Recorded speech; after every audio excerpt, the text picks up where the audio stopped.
It's been a few months since Studio Trigger graced our Netflix accounts with Cyberpunk Edgerunners, and the quality of the action and the story in that anime was strong enough to inspire a whole new audience for the Cyberpunk game that inspired it.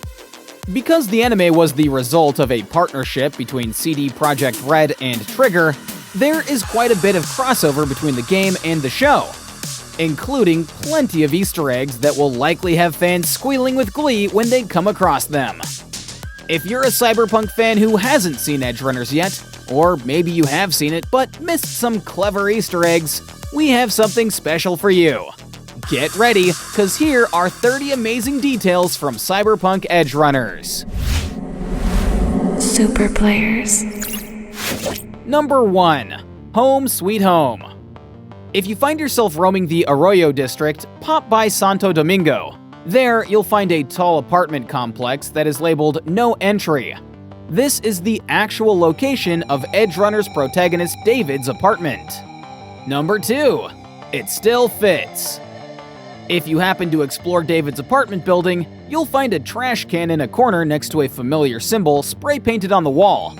In that trash can is a brain dance that will 1. Run a trailer for Edgerunners, and 2. Give you a new mission that will reward you with David's jacket from the anime. It's even given to you by Falco, one of David's crew. Number 3. That there is a military-grade piece. The scene in the anime where David gets his signature Sandevistan installed is unforgettable, partly due to the over-the-top Ripper Doc who completes the procedure. You can visit the actual location of David's Ripper Dock, which is by the Mission Waterfront fast travel point between Santo Domingo and Haywood. The iconic Rasta Dock isn't in, but you can still get some chrome installed there. Number 4. Let's get a drink. It's not visited very many times, but the Afterlife, the bar/unofficial area of Operations 4V and their fixers, makes a few brief appearances in the anime. I guess Edgerunners could always use a drink or two. Number 5. Familiar faces. Also making appearances in Cyberpunk Edgerunners are primary cast members of Cyberpunk 2077, Rogue the Fixer, and Claire the Bartender. Number 6. How about a toast? Since the anime was released, if you go up to Claire to order a drink at the Afterlife, you can now order a drink called the David Martinez. We can't think of a better way to honor him. Number 7. What's under the mask? Fans of Edgerunners veteran Netrunner Kiwi will be happy to know that you can visit her apartment in Watson. If you find the Yaiba building and take the elevator to the 13th floor, your surroundings should look pretty familiar. Number 8. Tiny, but scary. You can also visit Rebecca's apartment if you've managed to complete the gig Scrolls Before Swine correctly. In the north side of Watson, around the Longshore North Fast Travel Point, you'll find an apartment building with a billboard on top of it. On the second floor, past a vending machine, you'll find the room. Number 9. Let's party! Maine, and later David's crew, always went to the Turbo Bar to celebrate a successful job. And you can visit that same bar in Cyberpunk 2077. You can get there by going to Westbrook in Japantown, or fast traveling to the Mega Building HB. Head down the street and you can't miss the iconic bar. Number 10. Fly Me to the Moon. If you want to check out Lucy's apartment, you can take the same route to the Turbo Bar and turn to face across the street. You can't miss the building. It has 3 blue orbs bolted to the side of it. Number 11. Getting Stronger. At the beginning of the anime, Lucy is tasked with getting David in fighting shape. You can sprint through the same area the couple jogged through by heading to the pier just off of the Corporation ST fast travel point. Number 12. Moving on up.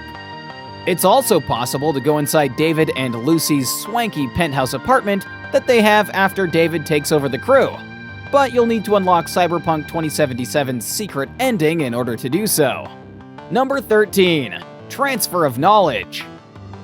When Maine first takes David under his wing and begins to teach him the ways of the Edgerunners, they have several meetings at a chop shop.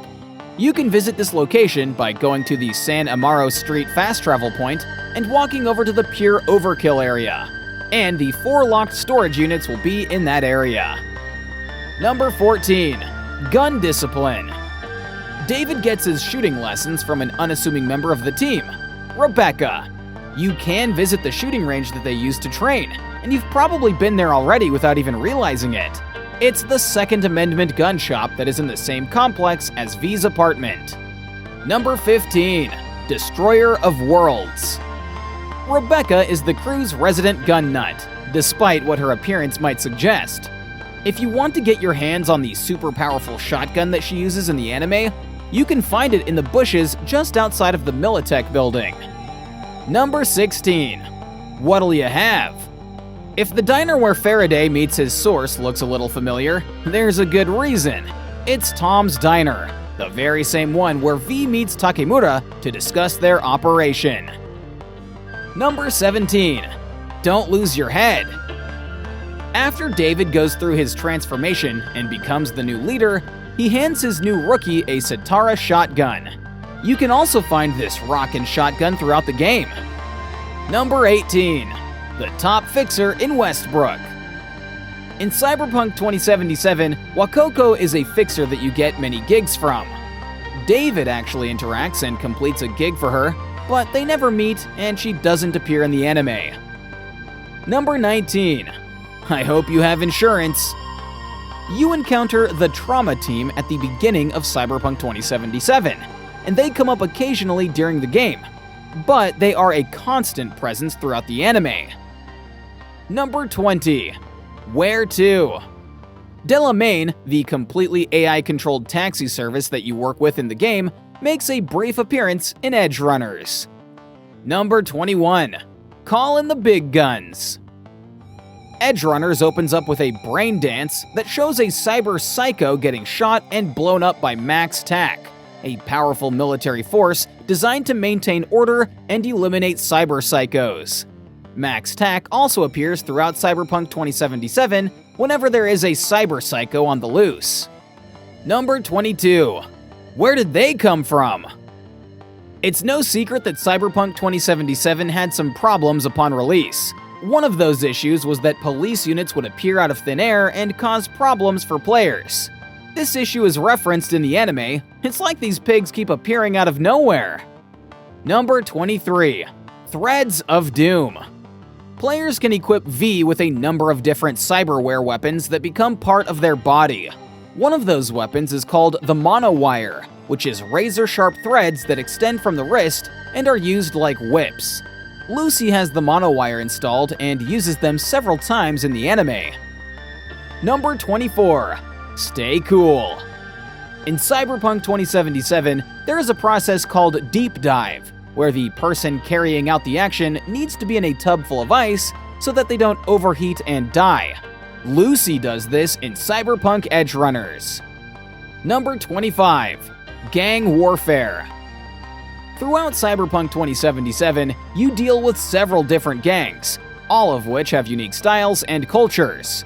The Tiger Claws, Maelstrom, and Animals of Pacifica gangs all make appearances in the anime. Number 26. Cooking up some BDs. David and the crew visit a BD artist by the name of JK at his lab in Cyberpunk Edgerunners.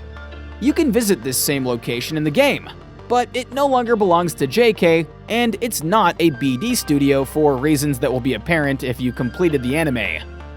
Number 27. Heads up! Display. Whenever Lucy needs to hack into something, the same hacking interface from the game is projected in front of her. Although you'll probably never be able to complete the hacking puzzles as fast as she does. Number 28. May I have this brain dance? In the game, V makes a visit to Lizzie's bar early on and meets Judy and Evelyn. The crew doesn't spend much time there in Edgerunners, but it does make a quick appearance in a montage towards the beginning of the show. Number 29. Bathed in moonlight. In the end credits of every Edgerunners episode, there is a point where Lucy appears under the moon. The perspective and orientation of the subjects are designed to be reminiscent of the Moon Tarot card, which is a card that can be found by V and delivered to Misty in the game. Number 30. More machine than man. Atom Smasher is a being that was once a normal man, but has now had so much cyberware installed that he is basically a robot. He is one of the antagonists of Cyberpunk 2077, and he makes a very chilling appearance in the anime. Well, that's all of the Easter eggs that we could find in Cyberpunk Edgerunners. Did you find any others? Which was your favorite? Let us know in the comments, and we'll see you again in our next video. Super players.